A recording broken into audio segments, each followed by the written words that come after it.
68% des véhicules utilitaires de type sport vendus en France présentent des défaillances majeures avant 60 000 km. Pourtant, ces véhicules dominent le marché. Pourquoi les consommateurs continuent-ils d'investir dans des véhicules si peu fiables? Combien coûte réellement cette apparence séduisante vantée par les constructeurs automobiles? Aujourd'hui, nous allons démasquer les 7 pires véhicules utilitaires de type sport du marché qui se transforment en cauchemars mécaniques après à peine 2 années d'utilisation. Des modèles prestigieux aux options économiques, aucune marque n'est épargnée dans cette liste qui pourrait vous éviter de dépenser des milliers d'euros en réparations imprévues et vous épargner d'immenses frustrations. Restez jusqu'à la fin pour découvrir comment l'industrie a délibérément sacrifié la fiabilité au profit des gadgets électroniques séduisants. Parlons maintenant du Range Rover, produit depuis 2013. Ce véhicule qui incarne supposément le sommet du luxe britannique. Son prix stratosphérique dépassant souvent les 100 000 euros laisse présager une qualité irréprochable. Pourtant, l'enquête menée par Whatcar révèle une réalité bien différente.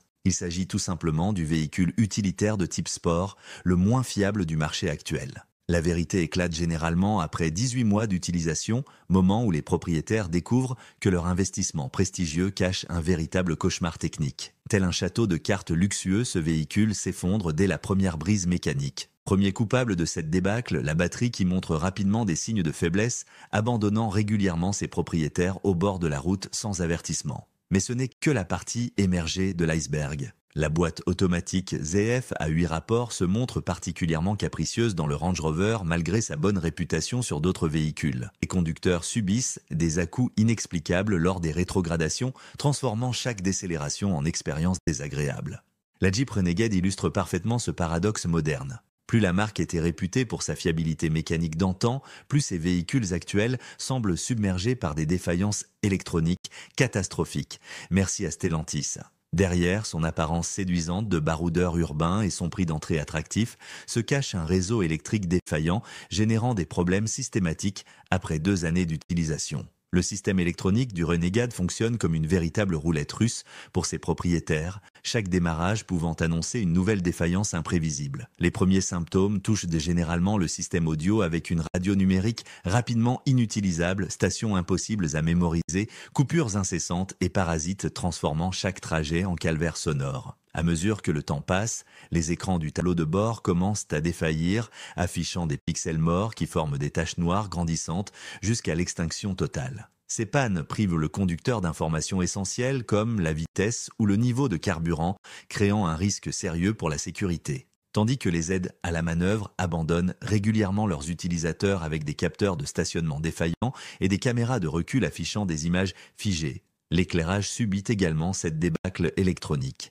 Des phares s'éteignant spontanément en conduite nocturne, des feux de position défectueux et un éclairage d'habitacle erratique complètent ce tableau inquiétant. Le système de sécurité passive n'est pas épargné avec des modules électroniques d'airbag présentant des défauts préoccupants et des témoins d'alerte s'illuminant sans raison, nécessitant des diagnostics coûteux et souvent des remplacements complets de composants. L'impact financier est considérable. Hors garantie, les propriétaires déboursent environ 1 200 € annuels en réparation électrique, soit près du quart de la valeur résiduelle du véhicule après seulement 3 années. L'enquête Whatcar met en évidence cette tendance, plaçant le Renegade parmi les pires véhicules utilitaires de type sport compact avec un taux de panne électrique supérieur de 37% à la moyenne de sa catégorie. Si la Jeep Renegade fait déjà mauvaise figure dans les classements de fiabilité, le Nissan X-Trail nous démontre qu'il est possible de faire encore pire. Ce véhicule utilitaire familial commercialisé comme le compagnon idéal des aventures tout-terrain s'effondre littéralement sous le poids de ses défaillances techniques. Les experts l'ont évalué défaillant dans 11 catégories sur 14, un record peu enviable pour un véhicule censé incarner robustesse et fiabilité. Au cœur de ce désastre technique se trouve la transmission à variation continue, véritable talon d'Achille du X-Trail. Dès 40 000 km, cette boîte automatique commence à manifester des symptômes inquiétants, à-coups brutaux, vibrations persistantes et bruits anormaux qui résonnent dans tout l'habitacle. Un remplacement complet peut être facturé environ 4 500 €, un choc financier considérable représentant près d'un cinquième de la valeur résiduelle du véhicule après 3 années. De plus, les défaillances mécaniques s'étendent aux suspensions, amortisseurs qui fuient, ressorts qui cassent sans préavis et bras de suspension développant un jeu excessif. Ces problèmes compromettent non seulement le confort, mais surtout la sécurité avec une tenue de route hasardeuse précisément quand on aurait besoin de stabilité. L'étanchéité défectueuse constitue un autre chapitre navrant. Les infiltrations d'eau au niveau du toit panoramique et des joints de portière engendrent moisissures persistantes et provoquent des courts-circuits dans le système électrique déjà fragile du véhicule. La direction assistée électrique ajoute sa part d'angoisse avec sa résistance variable, ses bruits inquiétants et dans les cas graves, sa perte totale d'assistance en pleine conduite. Enfin, côté freinage, le tableau reste sombre, avec une usure prématurée des plaquettes et disques après seulement 30 000 km, accompagné de vibrations désagréables et d'une pédale de frein spongieuse qui n'inspire guère confiance dans les situations d'urgence. Si les freins du Nissan X-Trail nous abandonnent en situation d'urgence, c'est l'ensemble du Range Rover Evoque qui semble prêt à vous lâcher à tout moment. Ce modèle incarne parfaitement le paradoxe automobile moderne. Comment un véhicule vendu si cher, conçu par une marque de prestige et adulé pour son design, peut-il cacher une telle catastrophe technique avec des défaillances dans 13 catégories sur 14 ? Une enquête menée auprès de 18 000 propriétaires de SUV révèle l'ampleur du désastre. Seul le système de direction semble avoir échappé à la malédiction, tandis que tous les autres composants majeurs présentent des défaillances à un rythme alarmant. Les conséquences sont particulièrement coûteuses pour les acheteurs. La boîte automatique à 9 rapports développée avec ZF se transforme en cauchemar après seulement 5000 km. Les changements de vitesse deviennent erratiques, des secousses désagréables transforment chaque trajet en expérience chaotique. Conduire un Evoque, c'est comme prendre part à un numéro de cirque imprévisible où votre véhicule haut de gamme se comporte comme un kangourou mécanique. Le système d'embrayage Haldex trahit sa mission fondamentale.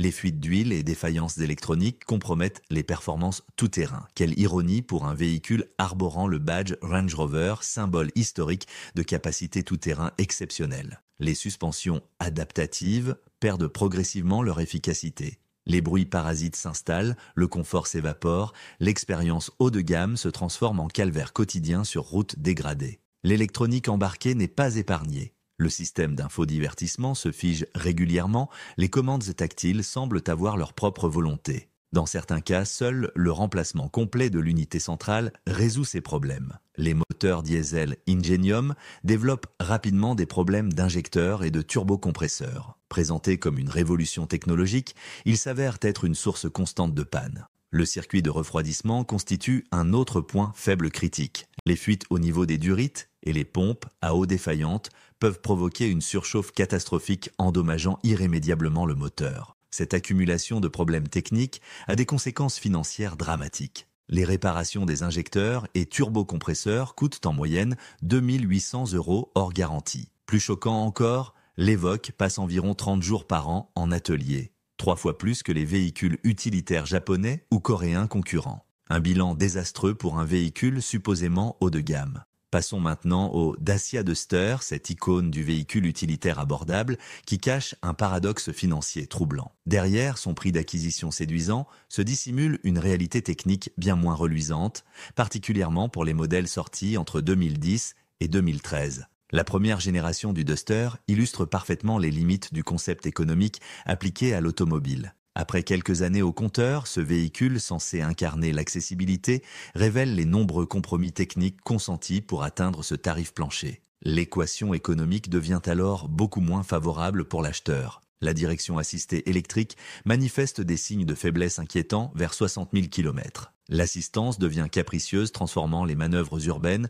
en épreuves de force. Le remplacement du boîtier électronique coûte environ 800 €, somme considérable rapportée à la valeur résiduelle du véhicule. La suspension arrière, avec sa conception minimaliste, trahit cette philosophie d'économie absolue. Les cylinder blocs et amortisseurs s'usent prématurément, générant des craquements sur route dégradée et compromettant la tenue de route en virage. Les motorisations souffrent également. Le moteur 1,5 diesel à injection directe présente des problèmes d'injecteurs et de vannes de recirculation des gaz d'échappement causant démarrage laborieux et perte de puissance.